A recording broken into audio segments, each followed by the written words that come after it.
Hello and welcome to this plastics training session. In this video, we will cover Module 2, Unit 2.2, Pilot Scale Plant for Microwave-Assisted Pyrolysis of Plastics for Oil Obtention. The focus of this module is to showcase the activities devoted to bring a promising technology proved at bench scale, named the Microwave-Assisted Plastic Waste Pyrolysis, up to continuous unit, aiming to assess its industrialization perspectives and business prospects. My name is Ignacio Julián and I serve as Technology Project Manager at CIRCE Technology Center in Spain. For further insights into my professional background and research interests, as well as to get a brief introduction to this topic, you are very welcome to watch the video recording of Module 1.1. Let me briefly summarize the goal of this technology development. Our purpose within the project was to address the complex recycling of mixed and unsortable plastic waste from the yellow bin, specifically containing polyethylene, polypropylene, and PET mixtures with unknown compositions. The main aim is to drift plastics waste bales, as the ones you can see on the left side of the scheme, into second-generation polyethylene. In the module 1.1, I was introducing you that the core step within this process line is the thermochemical valorization process, in which the pre-sorted and dried plastic waste pellets are converted into pyrolysis oil.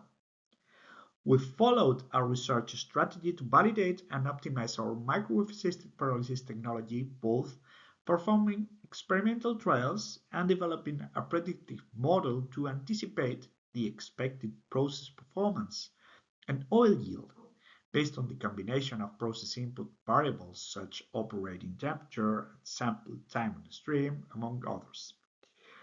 Now, we're going to focus on the activities devoted to upscale this technology towards a continuous pilot plant with relevant processing capacity. But before going into detail on the upscale process features, let me briefly share what we learned from lab scale tests.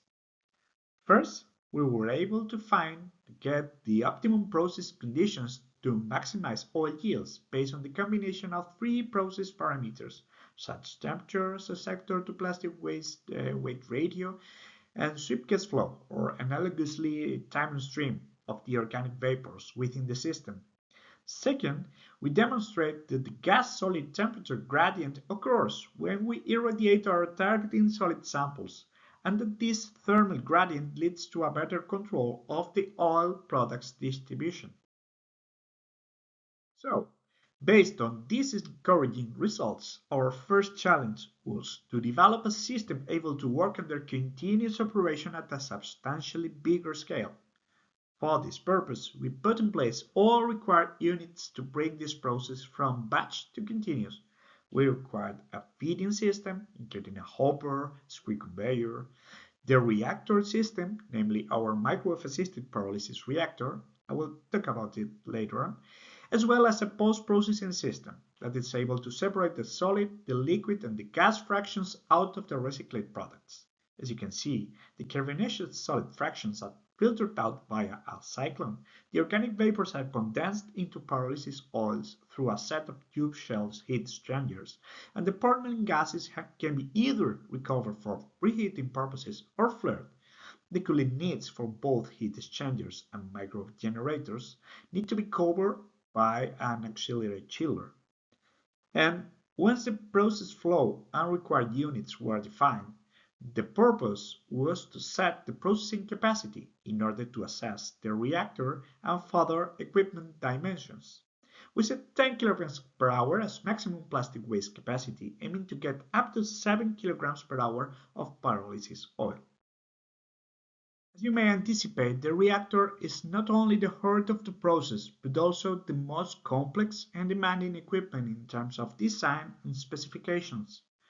The reactor vessel has to tackle a suitable heating pattern, an adequate interaction between the susceptor material and the electromagnetic field generated by the microwave irradiation, an homogeneous volumetric temperature distribution along the heated sample, a smooth processing of feedstock at different feeding rates, the proper evacuation of product gases and solids, avoiding clogging issues, having also an appropriate fluid dynamics for the involved organic vapors and inner gas flows, as well as a suitable compatibility between the reaction atmosphere and the reactor materials at different temperature and pressure conditions. Preserving all these features at the time is very demanding, and so was the effort in terms of multiphysics modeling, simulation, and optimization of the system. The screenshots here show on one side simulations to understand the gas flow through the reactor vessel and set the desired residence time for proper thermal cracking of plastics. Besides, heat transfer simulation to set the reactor height to avoid premature melting of the plastic waste pellets at the inlet pipe.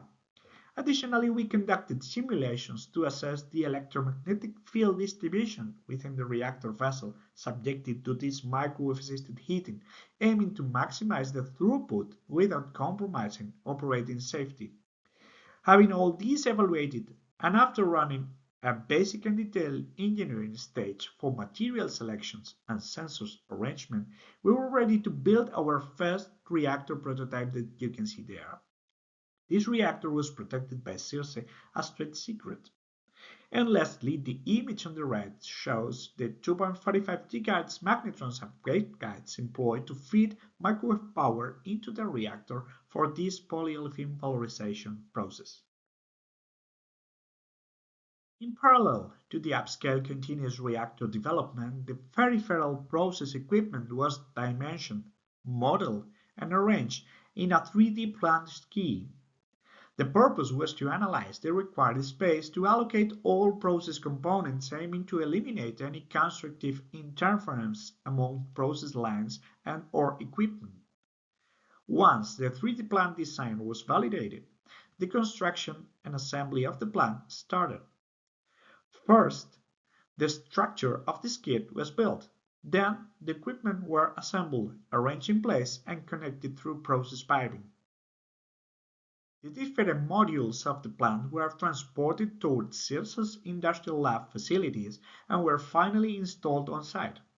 On the right-hand side, you can see the general view of the finalized plant, showcasing the feeding system on top, the collecting tanks for oil and char at the bottom, the system cleaning block on the left, and the chillers and control panels at the right.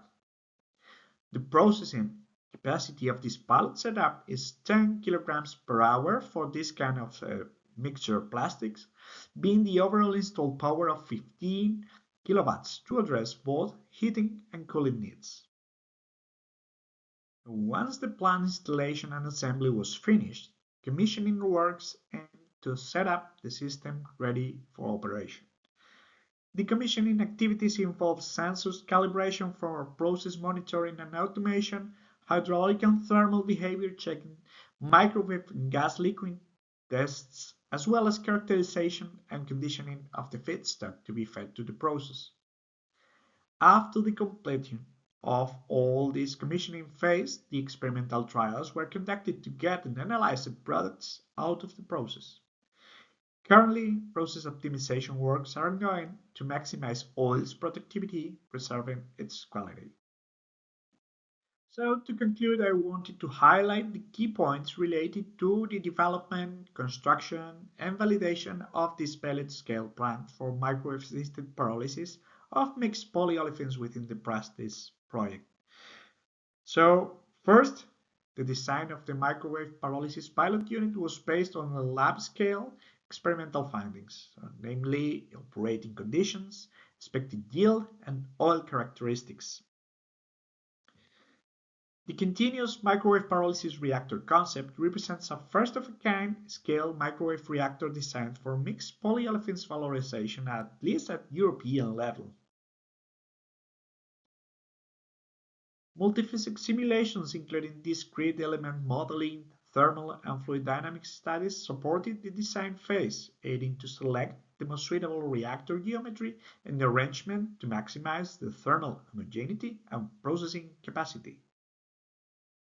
The 3D plant modeling and process detail engineering allowed assessing the most appropriate set of sensors, valves, and process units, as well as to set a suitable structure to support the whole assembly.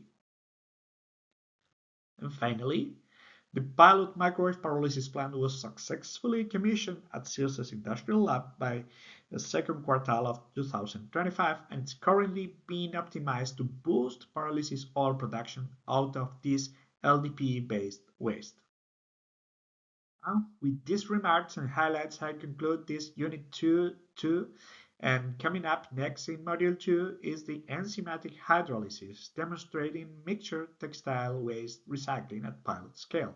So, thank you very much for watching this training video, and stay tuned for the next module where we will continue exploring innovative technologies for the circular plastic value chains. Thank you very much.